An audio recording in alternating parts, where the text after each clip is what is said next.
And welcome back to the Red Crew. It's your boy Chesco. I'm here with Luis. We are back. We are here to recap UFC 297. Okay. Honestly, you know what helps me? What is it? The fact that 300 is so close. You know it has to be. Exactly. You can only be so far away. No, and I know it's 3 away. You know what I mean? Okay. Because I'm a math genius. So, like, it's just like 3 away. By the time we get to like 306, I'm going to be fucked. But 300 is going to be fine. 301, 302, 303. Yeah. And then after that, To that where I'm like, oh, shit. 497. Yeah, I'm like, yeah. Okay, so now we go to the most boring fight of the year. Oh, it was. Yeah. I started watching the football game. Chris Curtis versus Marc-Andre Barriault. That fight was terrible. Mm-hmm. I do think Chris Curtis won, but that fight was terrible. And I'm gonna be honest with you. I was going back and forth between the Niners game and this fight. Yeah, because that fight was so close, but it was only so close because it was so far from each other. I don't understand. Like I would have called that a tie. Like I think MMA and boxing has to stop being scared of like if they don't do anything to each other. Like say, you know what? This round was 9-9 or 10-10. Because there's a difference between having a very technical fight that's more for the fighters, where the fighters understand what they're doing and the reason for everything, versus something like this where nothing they're just happens. being scared Exactly. and they're trying to be wary because they want to win by points instead of win by knockout or win by submission and actually get themselves a little dirty, you know. And it's crazy because Chris Curtis is like Sean Strickland's best friend. And Marc-Andre is supposed to be this great knockout artist. No, man, that's terrible. I agree. Curtis won. I gave it to Curtis, but yeah, that's it for me. Do you think that they go up in the rankings? Do you think that they should both go down? Like no, it's are they ranked? Is Chris Curtis is number 14 and who's 15th? Caio Borralho. All right, he ain't gonna be no him, but he's fine there. He okay, so go up. Chris Curtis wins. Do you think who do you think is next for him? Okay, he won, right? Well, that's the thing. Like he didn't really exhibit anything that says, you know what, he deserves the next person. He deserves somebody else. He should fight the 15th guy. He survived what? He should fight the 15th. Like who's 13th? Anthony Hernandez.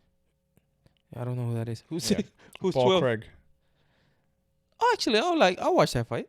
Okay, what kind of fighter is Paul Craig? Paul Craig is like a jiu-jitsu,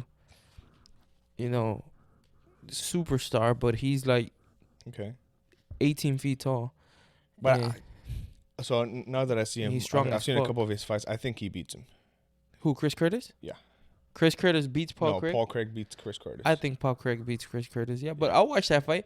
That's like a good fight night fight. Paul Craig. But you know that Paul is actually going to step in, be in the middle, trying to be more offensive. Yeah, Paul Craig is pretty. He's entertaining. I'll watch Paul Craig, Chris Curtis. That's a good fight night fight. You know, I agree. It's not on definitely like some more like third or fourth. Yeah, third fight night fight. Yeah. Yeah. If you give me a good fight, like say let's create a perfect fight night right now. If you give me, let's say, so Chris Curtis and Paul Craig in a fight night where let's say. Let me see. Who's there? Actually, perfect. If Evlov and Ortega, or Evlov and Yair Rodriguez is a fight night main event, you give me one more decent fight, and you give me co-main event. You give me an okay co-main event, and you put Chris Curtis and Paul Craig. That could even probably be the co-main event, and I'm like, okay, I can sit down and watch this fight night. Spend I can see that. 2 hours there. But off topic real quick. What's up? Right now the Chiefs and the Buffalo Bills are in the third quarter, 2017. This video will be out very soon, so this probably happened a day or two ago. Yeah. Probably a day ago. And believe it or not, I'm rooting for the Chiefs. What do you mean, believe it or not? What do you mean? The Chiefs are the team that are gonna win. Yeah, but I have my history with the Chiefs, so so I'm just tell us more about this history that you have with the Chiefs. For those that don't know. No, it's nothing like I'm rooting for the Chiefs, even though the love of my life left me for their tight end. And she left you, so she was with you at one point, huh? We don't gotta get into details, but I mean, if you're gonna say words yeah, like we leave, don't gotta. You get have into to be details. here to leave.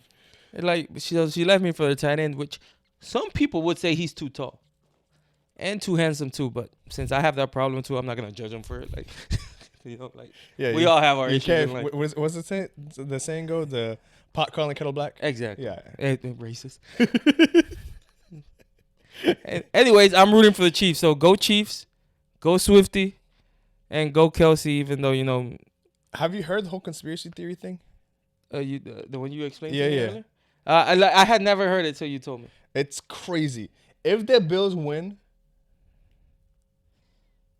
look, if the Bills and the Ravens go to the Super Bowl, I think little by little this conspiracy theory is going to be more and more unraveled. I'll tell you this. Forget that conspiracy theory. I'll tell you this.